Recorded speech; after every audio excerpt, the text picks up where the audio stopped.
Assalamualaikum warahmatullahi wabarakatuh. Berjumpa kembali dengan saya Faradina Yulian, MPD dalam perkuliahan analisa vektor. Pada pertemuan pertama ini atau satu ini kita akan membahas tentang geometri pada ruang 2 dan 3 dimensi. Yang pertama yang akan kita bahas adalah geometri dimensi 2, yaitu di sini kita diharapkan bisa mengidentifikasi sudut, menentukan bangun datar dan luas daerah bangun datar, kemudian menerapkan transformasi bangun datar. Selanjutnya adalah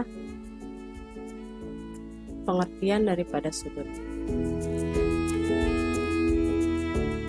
Ya, di dalam taksonomi belajar menurut Keynes, sudut adalah suatu konsep dasar, maka dari beberapa cara untuk mendefinisikan tentang pengertian sudut dapat melalui salah satu pendekatan melalui rotasi garis sebagai berikut. Ya, ini adalah ilustrasinya. Ada sudut, ada dua garis di sini, yaitu garis AB dan AB aksen, maka di sini dapat membentuk sudut yaitu sudut BAB aksen, atau bisa kita sebut dengan sudut alfa. Dinamai sudut BAB aksen atau sudut BAB aksen atau sudut A atau sudut alfa. Selanjutnya adalah sudut dalam kedudukan baku.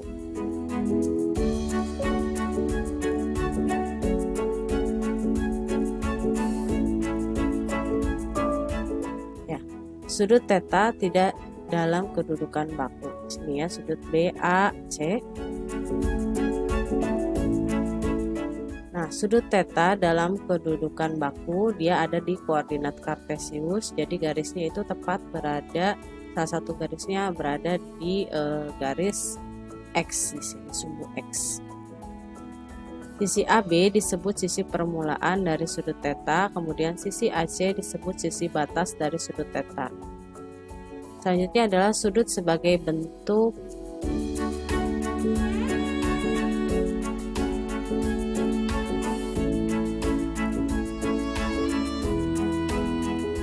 ya, ada berbagai macam di sini. Bisa kita lihat pada ilustrasi ada sudut lancip, kemudian sudut siku-siku, kemudian sudut lurus, kemudian sudut penuh, sudut tumpul, dan sudut refleks. Selanjutnya adalah besar sudut. Besar sudut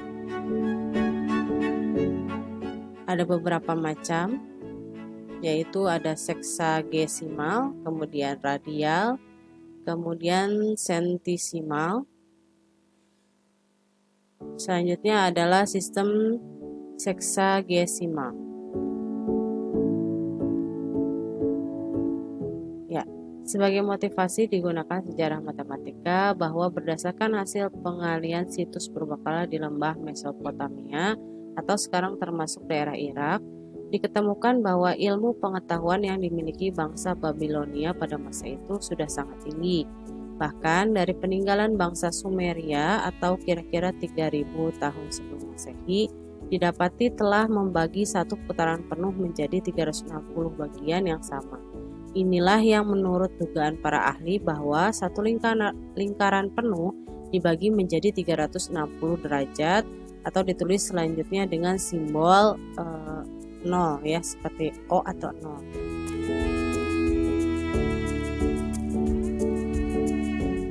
Nah, ini adalah ilustrasi daripada sistem atau sudut seksagesimal. Selanjutnya adalah sistem radial.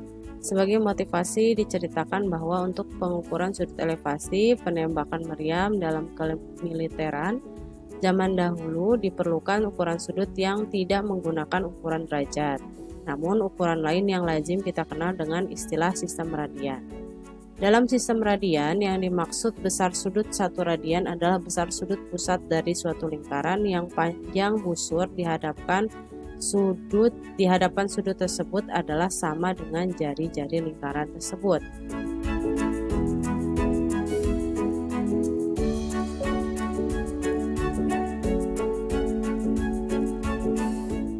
sehingga diperoleh hubungan yaitu 180 derajat itu sama dengan pi radian.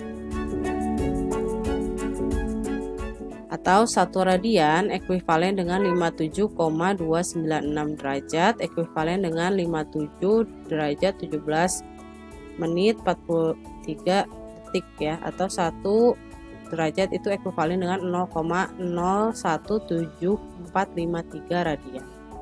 Ini radian ya, bukan radian. Selanjutnya adalah sistem sentisimal.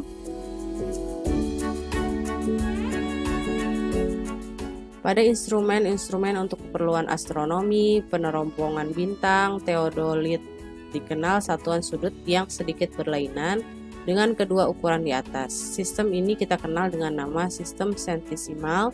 Pada sistem ini, satu putaran penuh adalah 400 G atau kita baca dengan 400 grad. Sehingga besar sudut setengah putaran adalah 200 grad. Besar sudut seperempat putaran adalah 100 grad. Besar sudut 1/400 putaran adalah 1 grad. Untuk ukuran sudut yang lebih kecil dikenal dengan 1 grad sama dengan 10 desigrad sama dengan 10. Nah, ini dibacanya 10 desigrad. Kemudian 1 desigrad sama dengan 10 sentigrad. 1 sentigrad sama dengan 10 miligrad. 1 miligrad sama dengan 10 desimiligrad. Selanjutnya adalah besarnya sudut pusat dan sudut keliling. Nah, ini ada gambar berapa derajat.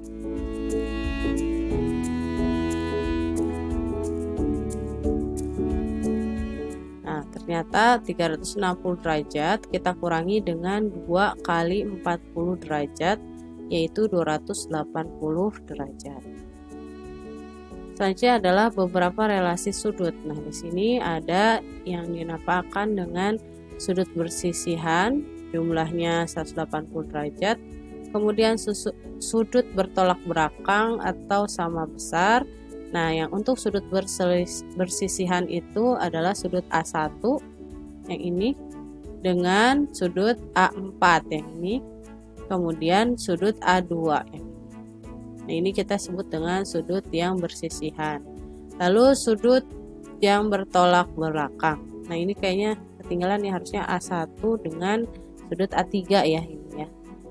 Sudut yang bertolak belakang sama besar itu adalah sudut A1 dengan A3, sudut A2 dengan sudut A4. Kemudian ada sudut berpelurus, jumlahnya 180 derajat, yaitu sudut A1 dengan A3, kemudian A4 dengan A2. Sudut berpenyiku,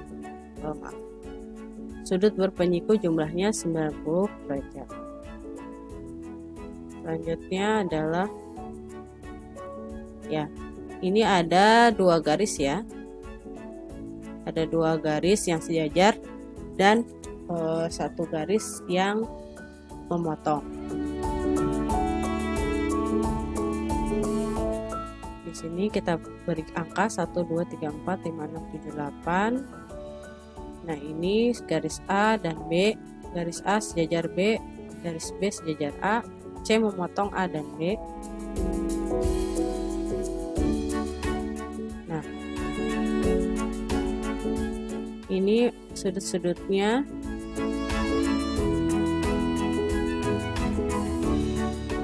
Kemudian di sini ada segitiga CDE dan segitiga ABC, ini sebangun. Nah, sebangun ini maka didapatkanlah